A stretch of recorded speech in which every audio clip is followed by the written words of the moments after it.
My grandpa fell trying to get on a bus. He broke his hip. 6 months of needing constant help from his family, even to go to the bathroom, and he was gone. My dad tripped on his way to the bathroom in the middle of the night. He broke his hip. He had surgery, was put on blood thinners, and was sent home. A week later, his brain started to bleed, and there was nothing to be done. 2 days later, he was gone. The 3 things I'm about to show you will save you and your family a lot of grief, and the sooner you prepare, the better you prevent. Every year in the U.S., roughly 300,000 adults are hospitalized with a broken hip, and most of those are from a fall. What's worse, a broken hip isn't just a broken bone. For many older adults, it's the first domino in a decline that doesn't stop. 10% die within the first month, and within the first year, some estimates are as high as 30%. Here's how to avoid becoming one of these statistics. First, the most important thing you can do is build balance so you can stop yourself from falling. That means learning how to control and recover from awkward positions. A wall is all you need. Lean against it and practice balancing in different positions, feeling hip and leg muscles working to stabilize you. Once you feel a little muscle burn, use those same muscles to slowly return to your start position. Once you master a position, try something different. Maybe bend your knee more or less, or twist your body in or out. This gives you the hip and leg strength you need to recover when life puts you in an unexpected position. A full video is linked in the playlist down below. Realistically, sometimes a fall is just unavoidable. Your foot hits a step you didn't see and you're going face first into the ground. Now, some experts will tell you the best way to cushion your fall is to put your forearms and elbows in front of you. But it's actually the second best way. A safe fall is when muscles decelerate you. They allow joints to bend under control. This absorbs the force of the impact. A bad fall is when hard, brittle stuff hits the ground. That leads to bruises and broken bones, like your arm bones or a hip bone. In other words, muscles are the best brakes. Bones are bad brakes. And this kind of goes without saying, but face bones and head bones are the absolute worst brakes. So to fall safely, you need to get better at something you've probably avoided since gym class in high school. Push-ups. Train them. Start high on a kitchen counter, then gradually get lower.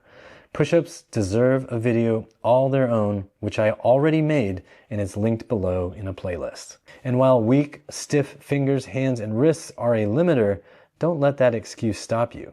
I made a video to help you with that too. It's also in the playlist. Once you have competence and confidence in your push-ups, you can start to train them as if you are falling.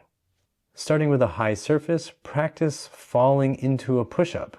As you get stronger and more confident, you can gradually go onto lower surfaces. Training push-ups will help you before you hit the ground, and they'll even help you after. Because here's the thing you might not realize.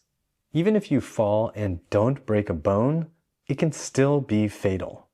If you live alone and don't have the strength to get yourself up off the floor, it could be a long time before someone finds you. If that long time stretches into days, you will be badly dehydrated, malnourished, and possibly dead by the time somebody finds you. A recent 12-year study found that people who struggled to get up from the floor without using their hands had a mortality rate nearly 4 times higher than people who could do it smoothly and unassisted. For those in the West who live in chairs all day, every day for their entire lives, this can feel like an impossible challenge. So if it feels accessible to you now, spend at least 5 minutes a day sitting or lying down on the floor or on an exercise mat or comfortable rug. This will make the floor a lot less scary. It'll help your hips and legs get used to being on the floor, and each time you go down and get back up is another practice that could help you avoid fatal dehydration in the future. And at least twice a week, take your time going down to the floor. Use assistance at first, but gradually reduce the amount of assistance you use until you can do it without help. And do the same thing with the way back up. Again, just twice a week, practice this down and up until your legs are a little bit tired. Take a rest and then do it again. Be patient. Keep it challenging with different positions and speeds and variations, but also keep it comfortable. Never push through painful ranges and give your body time to adapt. And no, there is no perfect right and wrong way to get up and down. It's not about right and wrong. It's about making more positions feel right and strong. And remember, for any new movement, slow is safe and fast is foolish. Purposeful practice here can literally be the difference between a slow, awful death and another day playing bingo or pickleball with your friends. Videos to help with easier and harder versions are linked in the playlist down below. And if you're now thinking, I can do this and I'll be able to do this forever, hold on a second. This is not about age and it's not about genetics. You don't just keep this skill forever just because. It's about your muscles. I lost this ability in my early 20s. I regained it in my 30s, and in my 40s now, I actively maintain it. Sitting in chairs all day, every day means you need to intentionally practice this skill, even if you run, bike, swim, hike, or play some sport. There is no substitute for practicing the actual skill, and the sooner you start, the easier it is to maintain in the future. These 3 strategies will help you prevent the worst effects of a fall as you get older. It's easier to make progress if you're 45 than if you're 85. And it's easier to maintain your abilities at 85 if you started at 45. So no matter your age, start practicing today.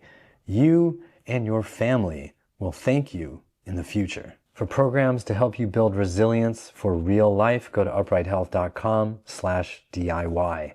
And this set of videos will help you age with confidence.